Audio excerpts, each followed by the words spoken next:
It was made this morning. This morning. Also, my second question, as you relate it to the data protection bill, are you saying that while it stands on itself, needs violates without the data protection bill, or even with the data protection bill? Well, there's no data protection bill because it hasn't been enacted as yet. But there are provisions in here which allow for data to be shared.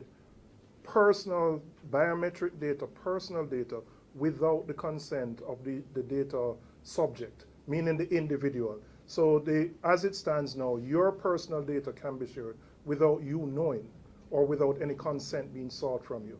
And we believe that's a violation of the Constitution and your right to privacy. Questions? Okay. None? Oh, you have another one? Okay. My next question, you're essentially bringing this to the Supreme Court. Will there be any possible remedies outside of the Supreme Court? Let's say the government decides to pull back the legislation and take it back to Parliament. Would that be acceptable, or do you intend to see this through as is? Well, we pleaded with the government from last year, from even before November. We asked the government to subject it to a joint select committee. There were various overtures, but the government ignored all of those. A large section of civil society also asked for it to be subject to further consultation.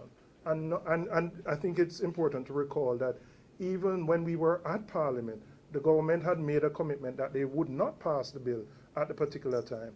And then they went right against their own word and passed it.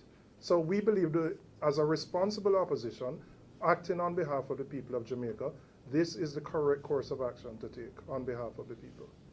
All right. Sorry, just a clarification. Julian Pearson, IGR News. Who is it being filed against? You said that you are the claimant?